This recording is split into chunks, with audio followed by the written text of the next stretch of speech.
Hey guys, so I just found out about something really cool and I totally missed out on it.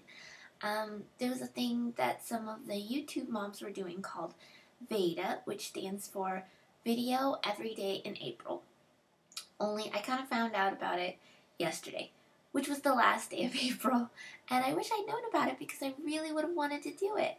The person I found out about it from was actually Amy, who's Dreamflight 6000. She did her last video yesterday, and I noticed that she was posting videos every day, and I loved it, but I totally didn't put two things together, and I didn't realize that's what she was doing. But yeah, I'm a little sad because I would love to do something like that. It would kind of help give me I don't know the word I'm looking for. I don't want to say deadline, but to get back into doing videos more regularly. I feel completely out of the loop. Not as far as watching videos. I still watch videos all the time, but I don't really make them that often just because, I don't know, I just don't. If I have a moment where I have time to make a video, I usually think, oh, well, I should be, washing dishes, or I should be picking up Ian's toys, or vacuuming, or laundry, or blah, blah, blah. And blah, blah, blah, just saying, I don't want to keep rambling on. Not that those things are not important. They are, which is why I don't make videos.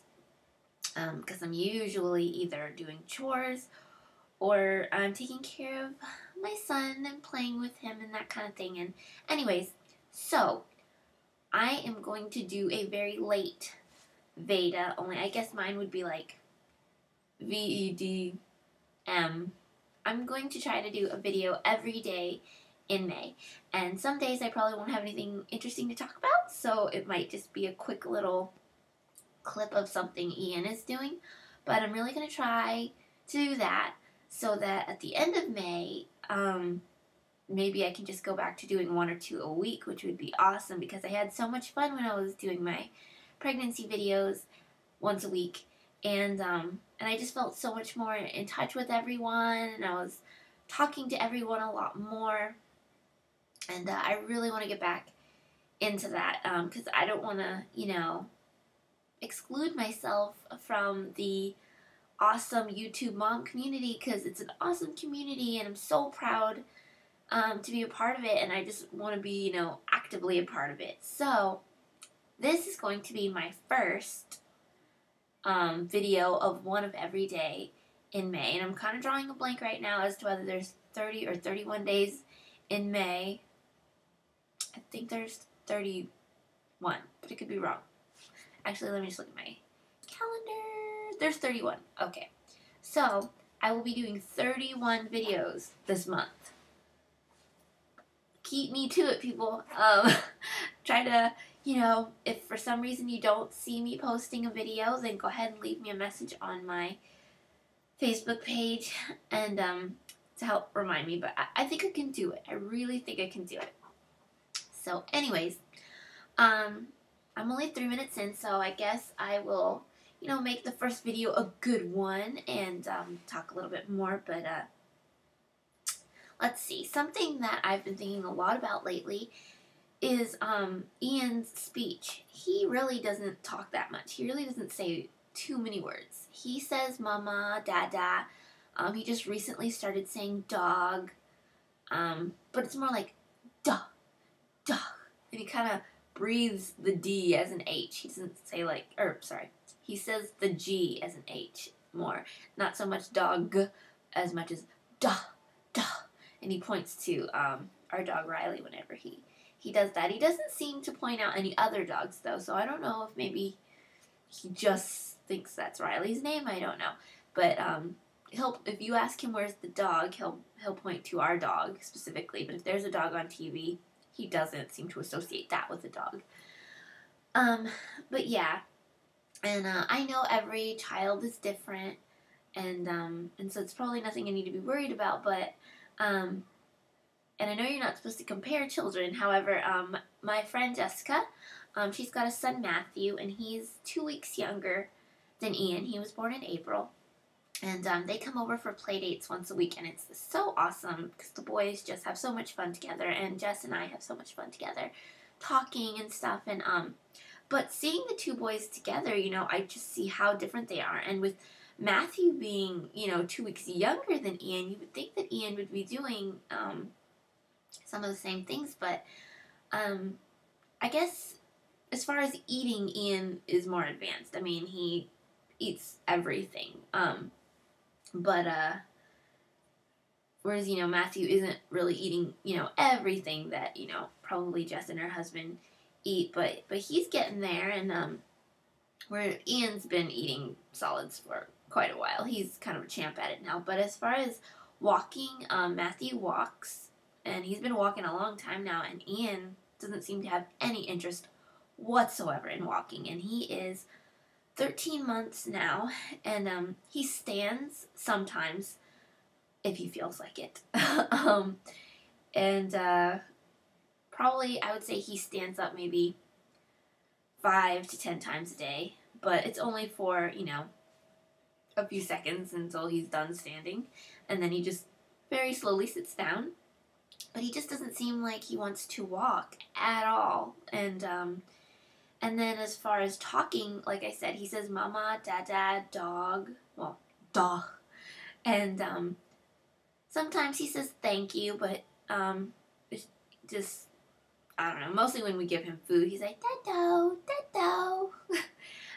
But, it's not a clear thank you, and I don't expect it to be a clear thank you, but yeah, so just mama, dada, dog, and thank you is really all he says. And Matthew seems to say a ton of words.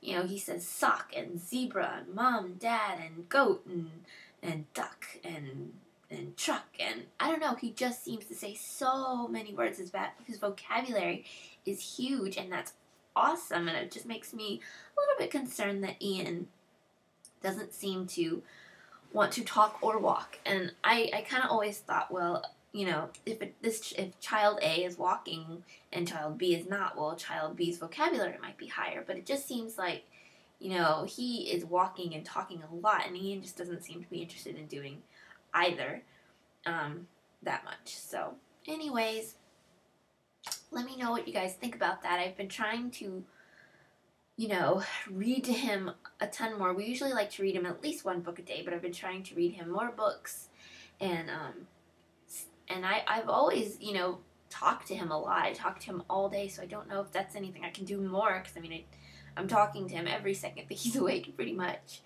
and I'm pointing to things and saying colors and animals, and he just seems to like me to say them. He doesn't seem to have any interest in saying them. Oh, and Matthew points out certain things, where are your toes, where's your head, and Ian will only point to his head if you point to yours first, and you go like, head, where's your head? And then he'll do it to himself. Or if you touch his head first, he'll reciprocate. But if I were to just bring him out here right now and be like, where's your head? He would look at me like, blank stare. And he can turn light switches on and off. Actually, he's kind of a pro at that one. What else? I was on a roll, and now I'm drawing a blank. I do have to say, one thing that Ian does that I am so grateful that he does is he is awesome at going to bed. He does not fight going to sleep. Nap times, bedtime, when it's time to go to sleep, he gets his little, it's like this lion with like a kind of a small blanket attached. Well, the blanket has a lion's head attached to it. Anyways, he loves that thing. And when he's ready to go take his nap or go to bed, he goes and gets his lion off the floor, wherever it is, and he'll bring it to you and let you know. But even if he doesn't let me know that it's nap time, if I just see that, it's about time when he should probably be taking a nap, he doesn't fight it. I just pick him up, I give him his pacifier, and we call it a bink. So he gets his bink, he gets his little lion, and I just walk him back there and put him to bed. I always put him to bed awake. Like, he's not even really all that drowsy when I put him to bed, but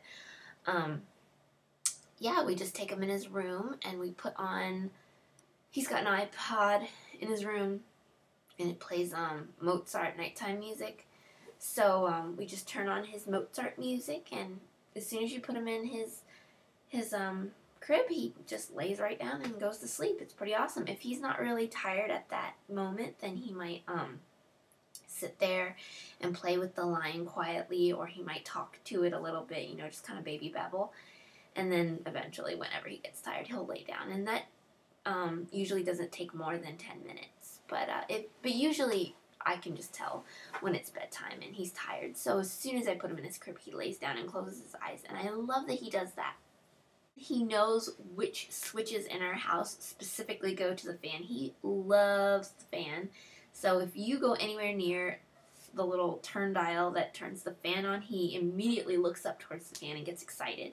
And he goes like this, so he knows it goes around in a circle. And he just points up, and he just goes like that. And he gets so excited, and it's so sweet.